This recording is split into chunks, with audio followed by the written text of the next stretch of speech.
Cody, welcome. Absolute pleasure to have you here. My pleasure to be here. You will now have the obligatory applause.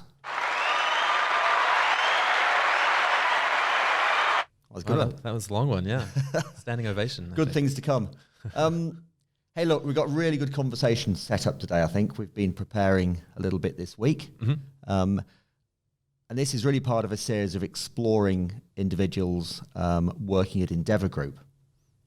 And we'll get to this later, but your role there is Senior Data Product Manager. So what we're going to really look at today, amongst other things, is you're 4 months in, which in itself, there's a story there, I think. Yep.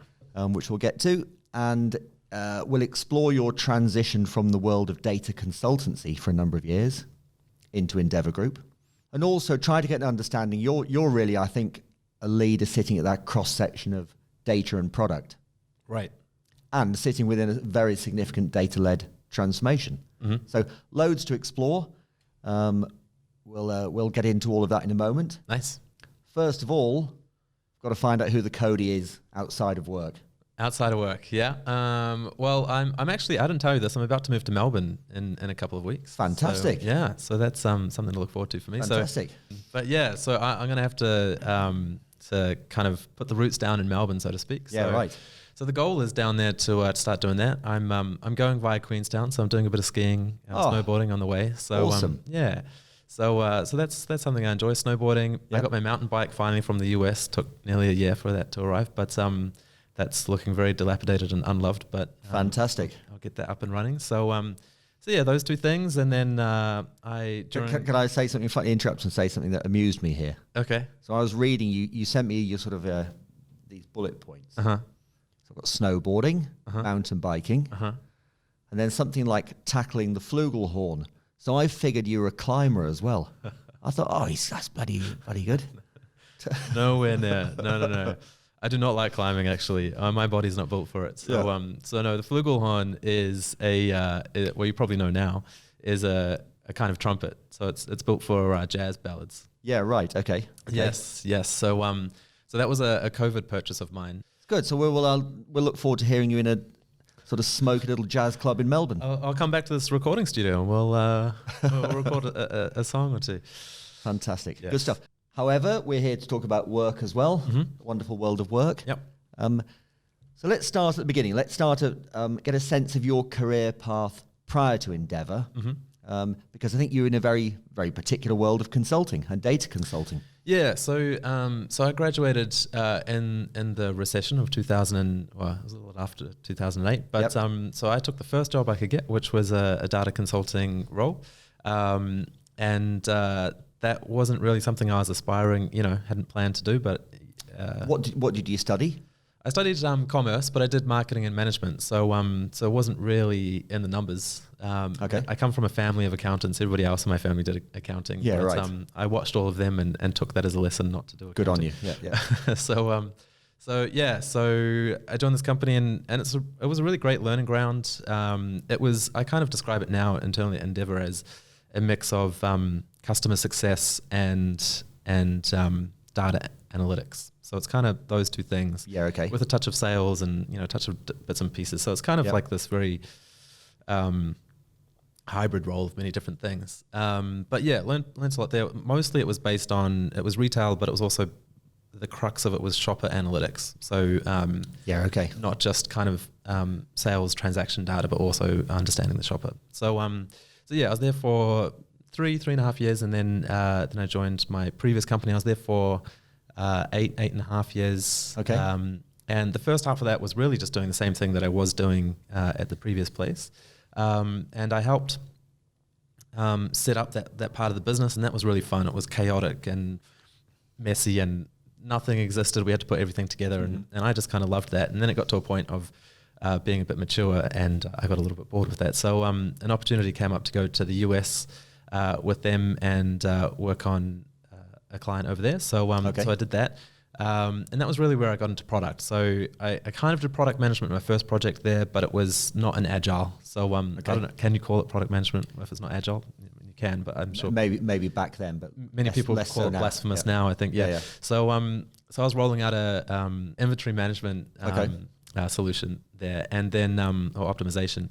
And then we moved on to another project, which was an agile, and this was 7 squads, 70 people, multi-year program of work to really transform how the merchandising team was making decisions about assortment. So it's a really fun project. Again, really chaotic, and a multitude of just things up in the air all the time and having to deal with all that. And I just loved that. So what we'll get to this a bit later, but it's going to be interesting to understand, for people listening, watching, considering a move, what that transition from a consulting world to a corporate potentially feels like. So we'll get into a bit of that. So having had that consulting career or within a consulting data consultancy and being in the US, etc., fast tracking forward, you're 4 months into your role with Endeavour Group. Yep. Now, the first time I came across your name was reading a LinkedIn post. So if I may, and again, because you're 4 months in, I just wanted to read a slightly sort of shortened version of that, because I think there's clearly a story behind it, and it'd be good to explore. Sure. It says here, you wrote, "Today I fly back to Sydney after a 5-week holiday in the US and Europe. I was pleasantly surprised that my boss at Endeavour okayed this, given I left on only my 8th week of starting with the company and at a crucial time in the project I'm on. Even without this holiday, Endeavour Group has been a shining light, a company that has welcomed me, respected me and trusted me, and a company with great people in my team and in leadership, making decisions easy to trust and buy into. It has truly been a rock in my life." I mean, that's pretty powerful stuff. Yeah. Yep. So every word.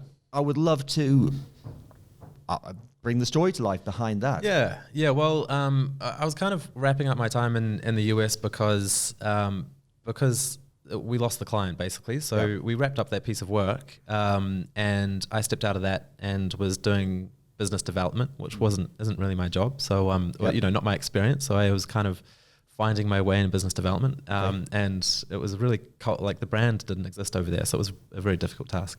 And so eventually they just said, "Look, we're gonna send you back home," and gave me a bit of notice. But by that time, the US really was my home. Sorry, when you say home, where are you from originally? Sydney side or? I'm from New Zealand originally. I thought you might be. Yeah. Okay.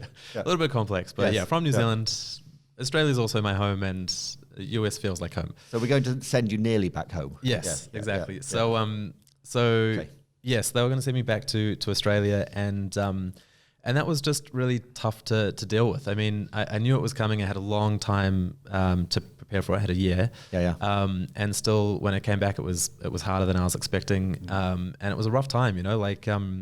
It's hard to come back into a city that you have lived in, that you've left, and you come back and your friend circles have moved on. Absolutely, and, I'm still stuck in my 20s and enjoying the things that I was enjoying back then. So, it was tough. And I was working for my old employer my previous employer for the first 3 months of that time. Right, okay. And I kind of just started to kind of look for, I knew I wanted to go back into a product management role, and I was just putting feelers out there, and that led to these conversations. But fast forward, and I'm in this role, and it's really just, I felt so welcome at Endeavour the day I joined. It was coming from the environment I was in. It was just a very stark change, and I'd kind of forgotten that. It was more distant in my memory. So to be welcomed and respected, it just that alone gave me a sense of belonging somewhere, which I'd kind of lost with my previous employer. But also, the project gave me a sense of purpose as well, and rallying towards this one goal. Really, it was really exciting. It's still exciting, but it just gave me a sense of purpose, and I lived to. But then during that period, you've said, "I need some time out." Have you? Early on? Yeah. Well, yeah. So I was always planning to go back to the US I had tickets to a festival because, like I said, still stuck in my 20s. So festival in Michigan, because it was supposed to happen 2 years ago and COVID kind of delayed it. So I was always kind of supposed to go back for this, and I made a call to do it fairly last minute because work was the rock in my life, but it was really the only thing in my life that was working. Everything outside of work was kind of more of a struggle. So so I was like, I'd love to go back and I'd signaled this in my when I was going through the recruitment process, so it wasn't just randomly out of the blue. But they didn't know I was going to ask for 5 weeks, so so I went back for that, and I spent a couple of weeks in New York where I was living before, and had a great time there. Just able to. It was different going back there, having lived the experience here, and just knowing what I felt like here. Going back there and just letting me kind of cherish that and just kind of live through that moment was really nice. And then getting a break in Europe helped as well. And I just came back really reset. And but what did I mean? You know, you mentioned this during the recruitment process, but I guess what a lot of people would be thinking is, you know, fair play to your employer to be open-minded enough or supportive enough to think, actually, you know, Cody's a good guy. He's 7 or 8 weeks in. For whatever reason, probably does need a break. Yeah. So what does it say to you about the organization? Yeah, I mean, I'm still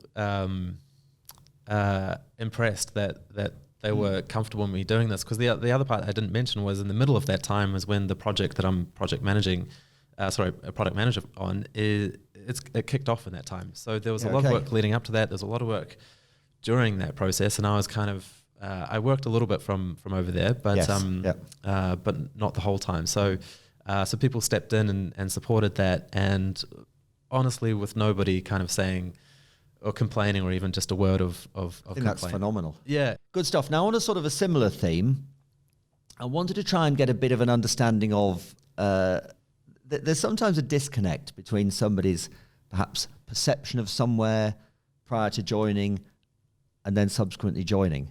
Oh, okay. Wow. Well, that's not the case for me. I mean, this is exactly the role that I've wanted to be in. So it's exactly what I was after in terms of the product management component of it.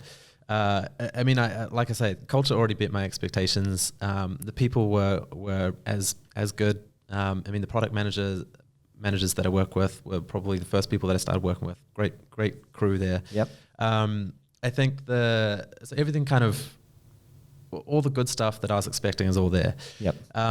There were some elements that were a little bit surprising. I think one was, and these were all kind of surprising in good ways to me. So I joined, and Andy had kind of told me, you know, in your first 30, 60, 90 days, in your first 30 days, soak things up, get a good lay of the land, and then your next 60 days, you know, you can take a holiday. I had to say it. Sorry, go on. But on day 3, I'm pretty sure it was day 3, day 2, something like that. There was a pretty fundamental shift in how we were going to achieve our goal for the project. Yeah, right. Okay. I say pretty fundamental, like really fundamental shift. And so we were going to go one way, and now we were pressured to not go that way and to find a different solution. So is that, do we describe that as a dynamic or as chaotic? Oh, maybe dynamic, but it felt like chaos. Yeah, right. Okay. Yeah. So, but I loved it. Right, it was all the things you would do in leading into a project. You know, I had the pro, you know, the good thing in coming into a role where they've decided how they were going to approach it. So I kind of, you know, everything was nicely packaged up for me to just go and take. Yeah. Okay. And that's the part that got undone. And for me, that's the you know, the downside of it being packaged up is you're not ingrained in the detail, totally, you know, you haven't had a chance to influence it. So when we kind of said, okay, let's just open it up, crack it open and see what other ways we can tackle it. It was great for me to just, you know, be able to get involved and figure out those other pathways and, you know, work out, we got an external supplier. So they're kind of a software business, but also data science and that kind of thing. So they're supporting us in the build. So I went through the process of talking to them. We'd already started conversations, but talking to them and kind of thinking through how they could support us and going through that whole process. So, and contracting, and it was a concise, you know, a compact period of time, because we would have preferred to have more time, but it was kind of this last minute. Yeah, sure. Last minute change. So for me, that was great. So this is a good example. Again, I've heard from multiple conversations that the culture there is more suited to somebody who's comfortable with ambiguity. Right. And if somebody, which I think is, from our experience, is perhaps more the way in analytics these days than it was 5 or 10 years ago? Because there's been this shift, hasn't there? People within the world of, data and analytics and related worlds are actually now more creative than perhaps they used to be. Used to be a bit techie. Right. Bit rambling question now, but I've heard this running theme that actually, if somebody's uncomfortable with ambiguity, they're probably going to be a bit out their depth or a bit confronted by the place. Yeah, I think part of that is because it's transformational, right? Every time you tackle something that's transformational, you're not going to have a clear plan to get there, because then it's not going to be transformational, it's going to be incremental. So I think part of being transformational is being able to say we know the challenge, we know the opportunity, and we're going to bite it off, and the part we don't know is how we're going to do it, but we'll figure that out as we go.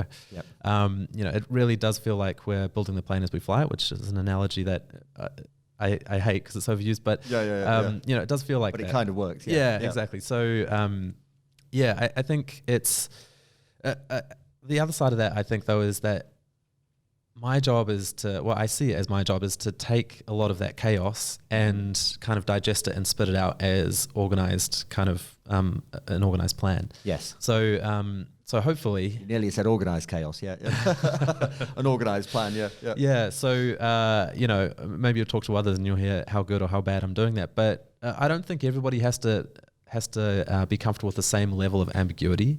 Yeah, sure, But...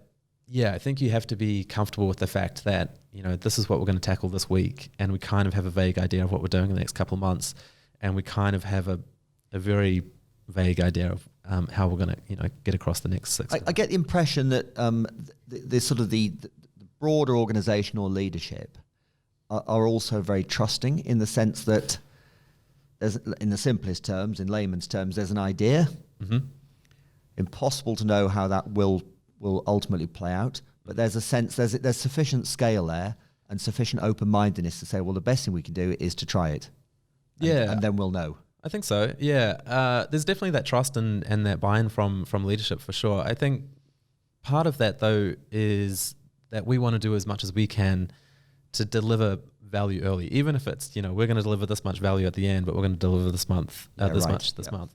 I think there is some of that, so we can kind of, even though they've trusted us, we still want them to see stuff along the journey as well. So sure. It can be really difficult, that balance of we've got all these resources and we know what we want to go after, but can we just put some of them on a detour to do some other stuff that's going to help us, but we're doing it as, it's not the quickest way to get to the end state, but it gives us something early. Yeah, understood. So if you're talking about projects, can you bring to life perhaps one of the projects you're working on? Yeah, so the one that I'm working on is promotional optimization. So at the moment, the merchandising team, so the assistant category managers and promo specialists, they spend a lot of time through, I think, like 12 different artifacts. Okay. It's this really drawn out process of creating a promo plan and executing that plan. Okay. So if you imagine...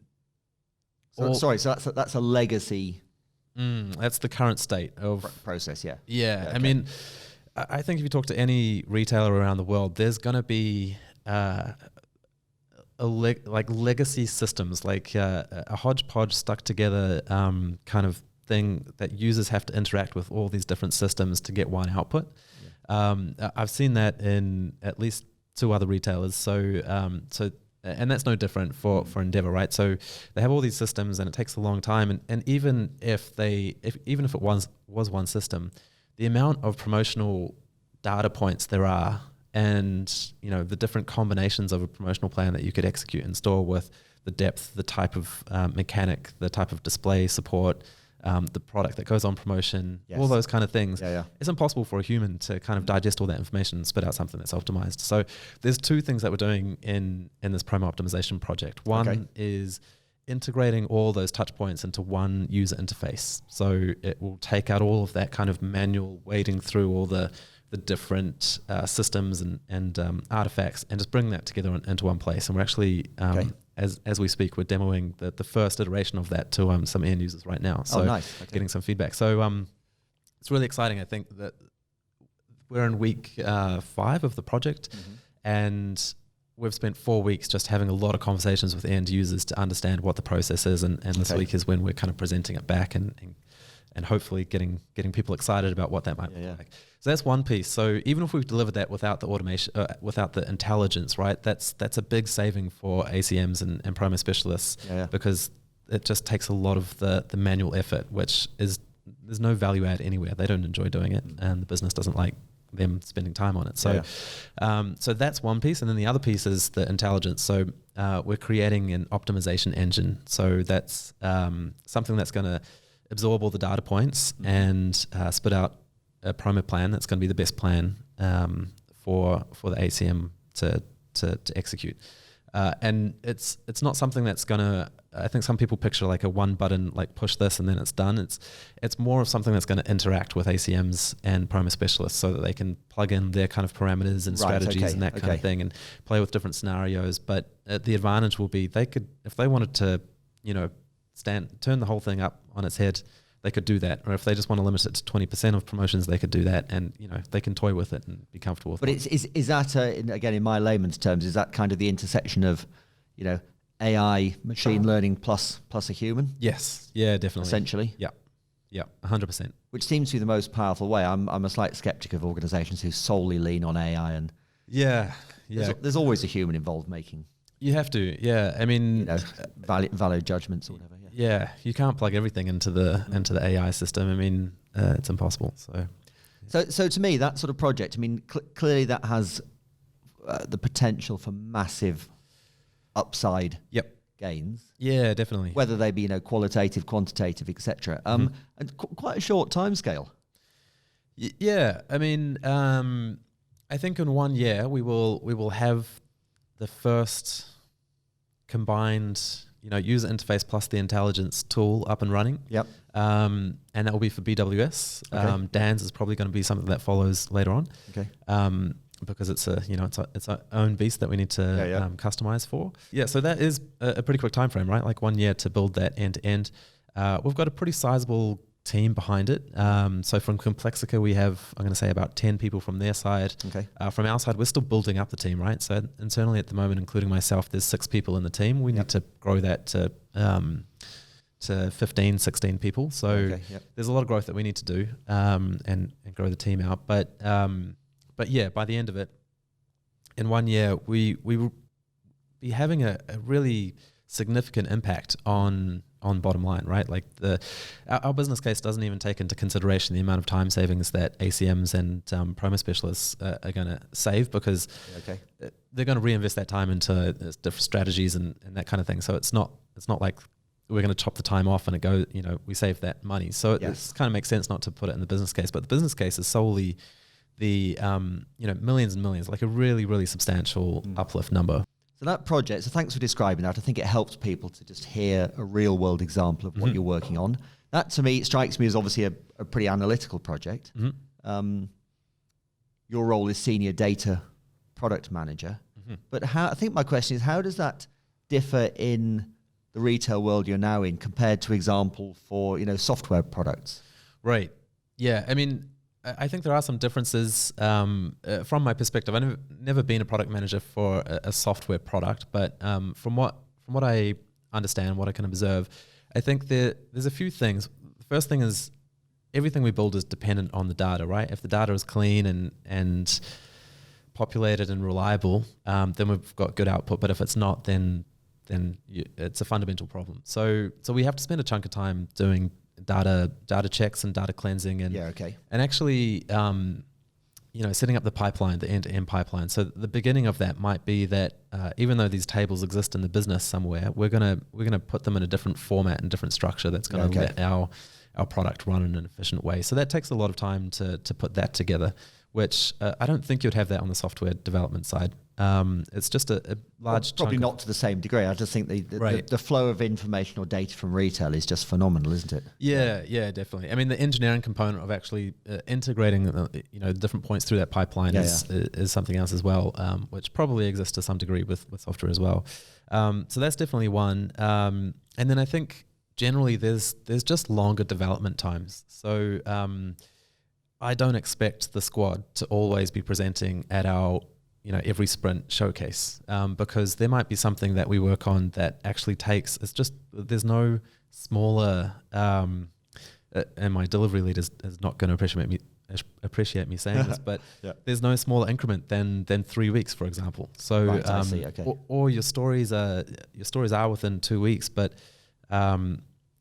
then you can't present anything until you've done 3 in a row, right? Because the first one might be you've set up a pipeline. You can't really demo to somebody we've set up a pipeline, and stakeholders are not going to get excited by that. So I think there's also a component of this project it's a quick time frame for what we're achieving in that time, but it's actually a long time frame for working in Agile and delivering something at the end of it. I mean, there's if you're building an app from scratch, an app might take a sizable amount of time, but if you're building a feature within the app, you could do that pretty quickly. Yes. Okay. Yep. So because it's a longer period of time, you don't get we're trying to deliver those smaller pieces on the way, but really the big meaty stuff comes at the end. So it's kind of a big bang at the end, and there's not too much you can show about all the cool and exciting stuff that's happening inside the engine until you get close to the end. So but you're working somewhere where there's a cultural understanding of that from the leadership. Yeah, well, and I think there is a sense of balancing it, right? Like you do want to present things at your showcase to stakeholders to get them excited, but it might be things that are just kind of like, you're celebrating something that's not particularly... Perhaps not fundamental to the outcome. Exactly. Yeah.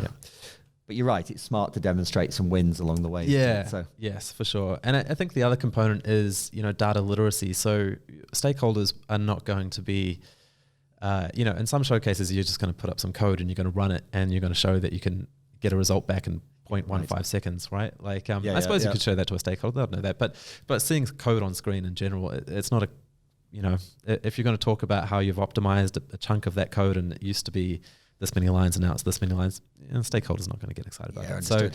So that's not really what showcases would be about. But if you're looking at like model diagnostics and you're looking at charts and there's anomalies that are poking out that we're discussing, like that's probably something that a stakeholder's not going to love being a part of. So there's a component of stuff that's probably just not relevant for stakeholders, but also when you do start talking about numbers and things, having to bring stakeholders up on that journey of interpreting data. And we call it data literacy. I kind of think of it more as analytics literacy, right? Like you're still trying to generate something that is interpretable by everybody. And the other thing I think is substantial is that data products, typically, they're focused on unlocking value in data. So you're looking at unlocking a decision that couldn't have been made before. Yes. And with software, it's typically focused on customer experience, right? Or end user experience. And we definitely have to take into account end user experience. But really what we're trying to solve for is, or our KPI is, how much did we unlock? How much value did we add to the sales of the business? So it adds a bit of pressure to make sure that we're going to hit that. Absolutely. So I want to essentially sort of start to wrap up. We've covered some really good ground. I think you've, hopefully for people watching and listening, you've brought to life essentially that first 90 days. Yeah. And you've been very candid. There are some areas where you go, you know what, that's tough. We've got to cleanse a lot of data, for example. But on balance, it's a hugely positive experience. Yeah. One very specific thing, again, part of our role as a partner in this is to have conversations with people out there contemplating a move, trying to understand a bit more about what it looks and feels like. Right. Very specific question, really. You guys are working in these cross-functional tribes, whether you're, in a product role, a delivery role, a BA role, etc. You're sitting in this context of data-led transformation. Now, how critical is it that somebody's coming from a data-heavy, a data-driven world, or can they adapt? Because, as you know better than I do, some people will have, 2/3 of the experience, but will come from a different world. Right. Yeah. No, definitely. I think there's always going to be a fit component depending on the on the actual use case that we're going to tackle. Right. Yes. Okay. But of course, preference would be to have a data or analytics background. But there's a lot of roles where that's not critical. So product management, for example. Sorry, I'm going to have to interrupt again. But to clarify, when you say, you say a data or a data-driven background, to what extent though? Because not everybody can do a decade in data consulting, for example. Right. there's probably, I'm trying to think of the different kind of levels of involvement that you would have for data and analytics. So there's obviously, if you've been involved in data science type projects, that's probably on par with what we're trying to tackle. A level below that would be maybe reporting. So if you're creating or involved in projects where you're pulling together different data assets into a centralized report, a single source of truth type of UI. Okay. That would be helpful, I think, just in terms of the stakeholder engagement, thinking about how people are going to interpret the information and make decisions off that. Would be a level below that. I guess just interpreting like sales reports and reports that already exist in the business, and you're using those to make decisions. So that's probably very entry level. So in terms of trying to adapt, if somebody were to come from a less data heavy world and experience that learning curve, is it? Forgive me, it's a layman's question again, but is it volume of information, volume of data that's challenging, or is it the fact that really it's the analysis of that information? Yeah, volume doesn't really play a part unless you're trying to optimize code that you need something to run in an hour for an end user to have that experience, right? Then there might be. I see. Okay. Yeah. Otherwise, it doesn't really play a role. You could you could build a product that does the same thing on a really small set of data, or very big, same process. So that part, I wouldn't stress about the volume of data unless you're coming from, to specifically do data engineering and downstream integrations and that kind of thing. But well, I think there's an element of data literacy that has to be there. I think, and that could be as basic as reading, existing reports in the business. That's probably the starting point. I think if it's a BA role, your data scientist role, they're going to have data experience. Data analysts going to have experience. But if it's a BA role, UX role, things that don't have to have had data exposure previously, I don't actually think they need to come in with a data background, because they can bring their skill sets to what we're doing without having to know data, have 10 years of data experience or 5 years of data. So this is the question you see anybody working in talent acquisition will have the same challenges, which is you've always got a perfect wish list, and then you've got the real world, and it's about trying to find and navigate what the traits are, what the experiences are that allow somebody not to arrive on day one as a finished article, but to have the potential to be, an awesome member of the team there. Yeah. I mean, the things that I personally look for when I'm interviewing people is adaptability. So how would you apply thinking to a problem, and, how would you bring what you have done in the past to tackle a problem, but also how would you kind of think on your feet to tackle that as well? Right. Okay. So I kind of value that, that adaptability piece quite highly. So if you don't come from a data background, but I think you'd be able to come in and deliver value and learn on the as you do the role. I'm quite comfortable with that. So what are you looking for when you meet people, interview them, have conversations with them? What else are you looking for? Yeah, I mean, obviously a strong cultural fit, and cultural fit for me is they've worked together with others in teams, and they've when I say work together, how do you brainstorm together? How do you solve a problem together? How do you get something unstuck if you've got two people that have opposing views on it? Problem resolution kind of stuff. I think the last thing is commercial application, right? So it doesn't actually matter what role you're playing in the squad. So data scientist, engineer, UX probably more obviously, but whoever it is in the squad, you need to have a pretty good understanding of what problem we're trying to solve, right? So understanding what the pain points are that we're trying to deliver against. And then that helps for whatever piece you're working on at whatever stage, you understand where in the puzzle you're putting the piece in, and therefore how to kind of make those little decisions, day-to-day decisions to make your deliverable more relevant to... And presumably in any, you classically are running absolutely extreme of cross-functional squads, and even I think Curtis described the notion of cross-functional within a function. So you'd have data people, but with different backgrounds sort of collaborating. But presumably you've got to look for what you've got in common, which is that there's a commercial outcome, and perhaps more importantly, there's a customer. And I think you're touching the lives of 6 million customers a week, Curtis said. So yeah, no, definitely, and also before you get to customer, the end user that we're aiming for, right, is the merchandising team. So there's a bunch of people in there that are going to be ecstatic once we deliver. Or like the internal customer, exactly. Yeah. So, but the reason I asked that is it's easy. It's potentially easy to get lost in analysis, lost in kit, lost in software, whatever it is, and forget why you're actually doing it. Yes, 100%. I mean, with any data product, we never want to get to 100%, right? We never really want to understand it to the 100%. Yeah. And we never want to deliver 100%, because once you get to 80, 90%, it's so hard to add that incremental 1%, and it's only delivering 1%. So it's really not the path we would go down. There's a lot of rabbit holes that can be distractions. So it's hard to make that balance. Hey, it's been an absolute pleasure to talk to you. It's been great to be here. And again, the more conversations we can have like this, I think it kind of, what's the phrase? It kind of looks behind the curtain of an organization that, as I said before, some people aren't aware of Endeavour Group. Some people are very aware of it when you say, Dan Murphy's BWS, and then they get very excited and typically always start smiling. Yeah. Because we all have good experiences there. Yeah.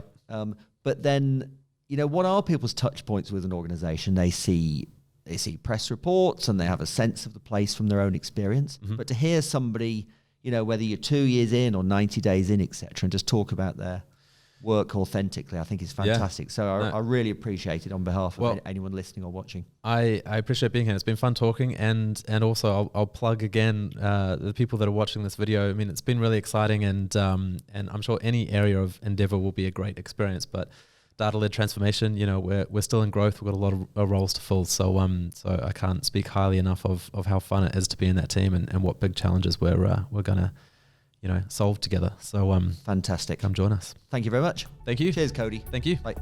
Thanks for joining. This podcast was brought to you by Ember, creating talent solutions in technology, transformation, data and analytics, and project services across Australia.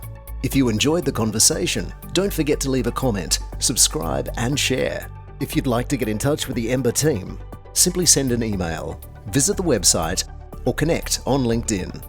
Contact details can be found in the description. See you next time.